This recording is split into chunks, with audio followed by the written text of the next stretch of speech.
Titan और Titanic, दो मुख्तलिफ जहाज लेकिन एक जैसी किस्मत। एक तकरीबन 111 साल पहले तकरीबन 1500 मुसाफिरों के साथ समंदर में गर्क हो गया और ये समंदर था नॉर्थ अटलांटिक ओशन। और एक सन 2023 में आज से चंद दिन पहले अपने 5 मुसाफिरों के साथ गर्क हो गया। मुख्तलिफ टेक्नोलॉजीज, मुख्तलिफ दौर, मुख्तलिफ चीजें, लेकिन नतीजा एक ही। ये हुआ क्यों? कौन सी ऐसी वजूहात थी कि जिनकी बिना पर 2023 में हमें एक ऐसा एक्सीडेंट देखने को मिलता है जो कि हम इस सदी में तकरीबन नामुमकिन तस्वुर करते हैं? Why did all of this happen? ऐसा क्यों हुआ? बहरी जहाज टाइटैनिक के बारे में आप ना सिर्फ फिल्म देख चुके होंगे, बल्कि अगर आपको तजस्सुस है तो अपने इस चैनल के ऊपर हम एक बहुत तफसीली वीडियो भी बना चुके हैं। आज हम खास तौर पर बात करते हैं टाइटन की। ये ओशन गेट का एक छोटा सा सबमर्सिबल जहाज था, जिसे आम इस्लाह में सबमरीन भी कहा जाता है या आबदोज भी कहा जाता है। लेकिन ये आबदोज हमारी दूसरी फाइटर आबदोजों से मुख्तलिफ थी। इस आबदोज को स्पेशली इस पर्पज के लिए बनाया गया था कि वो तमाम के तमाम हजरात जो कि टाइटैनिक का मलबा जेर समंदर देखना चाहते हैं, जो कि अटलांटिक ओशन के अंदर डाइव करना चाहते हैं और जाकर खुद अपनी आंखों से टाइटैनिक के मलबे का नजारा करना चाहते हैं, वो ये काम सर अंजाम दे सके। हर सबमरीन की एक खास सलाहियत होती है। हर सबमरीन के अंदर एक खास कैपेसिटी होती है कि कितनी डेप्थ तक, यानी कि कितनी गहराई तक वो समंदर के अंदर जा सकती है। क्योंकि समंदर के अंदर आप जैसे जैसे नीचे जाते जाते हैं, आपके ऊपर समंदर का दबाव बढ़ता जाता है। होता तो ये पानी है, लेकिन ये सिर्फ और सिर्फ चंद फुट या चंद मीटर का पानी तो नहीं होता। It is miles and miles of water, kilometres and kilometres of water. समंदर के अंदर टाइटैनिक जहां पर दफन है, वो जगह समंदर की सतह से तकरीबन 3.5 से 4 किलोमीटर पानी के अंदर मौजूद है। यानी कि उसके ऊपर जो पानी का कॉलम है वो तकरीबन 3.5 से 4 किलोमीटर लंबा है।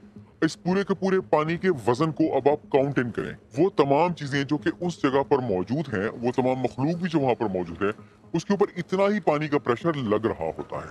और ये पानी का प्रेशर कोई छोटा मोटा नहीं होता। ये तकरीबन 3000 से 6000 PSI तक हो सकता है, डिपेंडिंग अपॉन कि आप पानी के अंदर कितने नीचे तक गए हुए हैं। इन सब मरीन्स को खास तौर पर इसलिए बनाया जाता है कि वो पानी के इस प्रेशर को बर्दाश्त कर सके। इससे पहले कि हम प्रेशर की मजीद बात करें, मैं आपको एक और चीज दिखाना चाहता हूँ। मैं इस वक्त अरेबियन सी के अंदर मौजूद हूँ, यानी कि बहीरा अरब के अंदर। और अगर आपको इस वक्त कैमरे में महसूस हो रहा हो तो मेरे पीछे समंदर आपको ऊपर और नीचे जाता हुआ नजर आ रहा होगा। If you can see it, this is not an animation.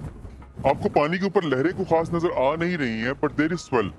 पानी के अंदर इतनी ताकत मौजूद होती है कि वो हमारे जहाज, इतने बड़े जहाज को भी आराम से स्विंग करवाता है। Nature has its own power. इस सबमरीन को बनाते हुए यकीनन बहुत सारी सेफ्टीज का ख्याल रखा गया, बहुत सारी चीजों का ध्यान रखा गया। लेकिन कुछ रूल्स ऐसे होते हैं कि जिनको हम ये कहते हैं कि इन रूल्स को आपने ब्रेक नहीं करना।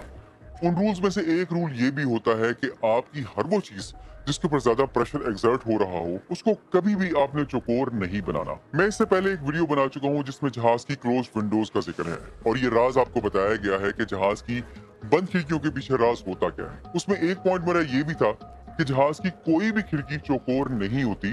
जहाज की तमाम खिड़कियां कॉर्नर्स पे राउंड होती हैं। इनको आप राउंड रेक्टेंगल्स भी कह सकते हैं। और इसी तरीके से अगर आप हवाई जहाज की खिड़कियों के ऊपर भी गौर करें तो वो भी कभी भी चौकोर नहीं होती, क्योंकि हवा में और समंदर में हमें अक्सर स्ट्रेसेस का सामना करना होता है और इनमें से अक्सर फ्रीक स्ट्रेसेस होती हैं, यानी कि ऐसी स्ट्रेसेस जिनके अंदर ये कोशिश ये होती है कि वो जहाज के मेटल को तोड़ दें, क्रैक कर दें। ये जो राउंड कॉर्नर्स होते हैं, ये हमें स्पेशली इस चीज में मदद करते हैं कि कोई भी किसी किस्म का क्रैक डेवलप ना होने पाए। वो चीजें जो कि पानी के अंदर जाती हैं, उनके ऊपर खास तौर पर इस चीज का ध्यान रखा जाता है कि उनकी शेप कभी भी स्क्वेरिश नहीं होनी चाहिए। उनकी शेप हमेशा राउंडिश होनी चाहिए। इसीलिए जो सबमरीन्स आपको नजर आती हैं, इवन फाइटर सबमरीन्स, उनका स्ट्रक्चर कभी भी सीधा चौकोर नहीं होता, राउंड होता है, गोलाई में होता है। इस सबमरीन के अंदर खास तौर पर एक काम ये किया गया था कि ज्यादा लोगों को सबमरीन के ऊपर उठाने के लिए इसकी लंबाई को बढ़ाया गया। और लंबाई को बढ़ाने के लिए फिर एक और चीज जो इस्तेमाल की गई थी वो था कार्बन फाइबर और titanium. Titanium is recommended. Pressure पड़ रहा है तो आप टाइटेनियम को इस्तेमाल करें। Carbon fibre is not recommended. इस सबमरीन के जो मौजूद थे जिनका नाम है रश, उनका कहना यह था कि अपनी इस सबमरीन को बनाने के लिए मैंने कुछ रूल्स को बेंड किया है और मैं चाहता ये हूं कि दुनिया मुझे याद रखे इस चीज की बिना के ऊपर कि मैंने कुछ रूल्स को बेंड करके और कुछ रूल्स को तोड़ के आपके लिए एक नई चीज तरतीब दी। महसूस कुछ इसी तरीके से होता है कि उन्होंने ये जो तब्दीली की थी और दरमियान में जो उन्होंने कार्बन फाइबर फिट किया था, वही शायद इस सबमरीन के इख्तिताम का सबब बना हूँ। इस सबमरीन के बारे में एक और अहम बात यह है कि इस तरह की सबमरीन कभी भी डायरेक्टली जमीन से चलकर या जमीन के पास से चलकर समंदर में नहीं जाती। ये सबमरीन एक और जहाज से लॉन्च की जाती है जिसको कहा जाता है मदरशिप। ये जो टूर पूरा का पूरा प्लान किया गया था, ये प्लान किया गया था 17 जून यानी कि इतवार के दिन के लिए, और इसके ऊपर 5 मुसाफिर मौजूद थे। इनमें से पहले तो ऑब्वियसली वही थे स्टॉकटन रश, जो कि इस सबमरीन के मौजूद भी थे और जिन्होंने इस सबमरीन को पूरी को तैयार भी किया था। इस सबमरीन के ऊपर जो 4 मुसाफिर मौजूद थे उनमें थे एक हैमिश हार्डिंग जो कि एक ब्रिटिश मिलियनेयर है। इसके ऊपर शहजादा दाऊद सवार थे जो कि एक पाकिस्तानी बिलियनेयर है। उनके बेटे सुलेमान इसके ऊपर मौजूद थे और चौथे थे फ्रेंच नेवी के एक वेटरन पीएच नार्जियोले। ये पांचों के पांचों अफराद इस सबमरीन में सवार हुए और 17 जून को 1 बजे इस सबमरीन ने अपना डाइव करना शुरू किया। अगर आप इस सबमरीन का किराया जानना चाहते हैं तो वो था तकरीबन $2,50,000 फी बंदा। लेकिन बहरहाल यहाँ पे ये चीज इंपॉर्टेंट नहीं थी, लेकिन आई थॉट कि शायद आप में से कुछ लोग जानना चाहें, इसलिए मैंने जिक्र कर दिया। इस सबमरीन को लॉन्च किया गया था इसकी मदरशिप पोलर प्रिंस से और ये तकरीबन 435 मील दूर थी न्यू फाउंडलैंड से। ये बाय द वे वो रेक साइट है जहाँ के ऊपर टाइटैनिक बरी हुआ हुआ है और मैंने अपनी पिछली वीडियो में जिक्र किया था। आपको बताने के लिए मैं दोबारा बता दूं कि टाइटैनिक का जो मलबा जब गया था पानी के अंदर और जब वो 2 हिस्सों में टूटा था, तो चूंकि पानी के अंदर बहाव होता है, करंट होता है, जिसका जिक्र मैं कई बार कर चुका हूँ, तो अगले और पिछले हिस्से के दरमियान में फासला ठीक ठाक है। It is a few kilometres if I am not wrong. I think 1.5 से 2 किलोमीटर के आसपास फासला है दोनों हिस्सों के दरमियान में। तो बेसिकली डाइव जहां पे कर रहे थे वो फॉरवर्ड हिस्सा था। इस सबमरीन का जो राब्ता होता था अपनी मदरशिप के साथ यानी कि पोलर प्रिंस के साथ, जो राब्ता था वो होता था वाया टेक्स्ट मैसेजेस। 1 बजे से डाइव करना शुरू किया, तकरीबन 2:45 के ऊपर वो वक्त था कि जब पोलर प्रिंस का राब्ता टाइटन से मुनकता हो गया। इस चीज को इनिशियली कोई बहुत ज्यादा गलत नहीं समझा गया, कोई बहुत ज्यादा तशवीशनाक नहीं तस्वुर किया गया, क्योंकि इससे पहले भी 1-2 डाइविंग ऑपरेशन ऐसे थे कि जिसमें इसका राब्ता पोलर प्रिंस के साथ या उस वक्त जो उसकी मदरशिप थी उसके साथ मुनकता हो चुका था। But eventually everything was fine और ये बोट वापस आ गई थी। इस बोट के अंदर मौजूद होती थी 2 बैटरीज। एक बैटरी अगर खत्म हो जाए तो कोई प्रॉब्लम नहीं होती थी, लेकिन अगर दूसरी बैटरी भी 40% तक आ जाए तो फिर ये लाजमी होता था कि जो पायलट है उस बोट का, सबमरीन का, वो उसको वापस सरफेस के ऊपर ले आए, क्योंकि अदरवाइज उस सबमरीन के लिए वापस सरफेस के ऊपर आना तकरीबन नामुमकिन हो सकता था और डेंजरस था लोगों के लिए। अगर हम इस डाइविंग ऑपरेशन के पूरी ड्यूरेशन की बात करें तो तकरीबन 2.5 घंटे का डाइविंग ऑपरेशन इसने होना था। लेकिन 15 मिनट बाद ही तकरीबन 3 बजे अपना फाइनल टेक्स्ट मैसेज टाइटन ने सेंड किया जिसमें उसने क्लियरली ये बताया कि they are in distress and they need help. लेकिन उसके बाद आई डोंट नो क्यों ऐसा हुआ, इतनी देर क्यों की गई कि रात को 10:40 के ऊपर यूएस कोस्ट गार्ड को अलर्ट किया गया कि हमारी सबमर्सिबल जो हमने पानी में भेजी थी, हमारा उससे राब्ता दोबारा नहीं हो पा रहा।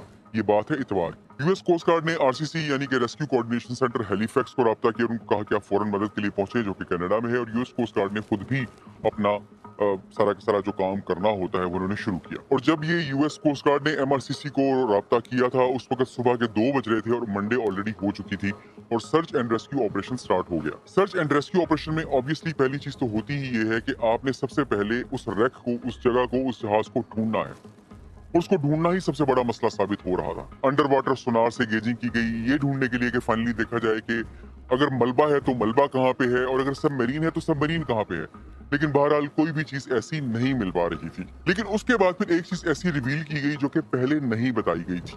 रेस्क्यू ऑपरेशन थर्सडे तक जारी रहते हैं, लेकिन थर्सडे को यूएस कोस्ट गार्ड एक ऐसी चीज बताती है दुनिया को जो कि उन्होंने पहले नहीं बताई थी।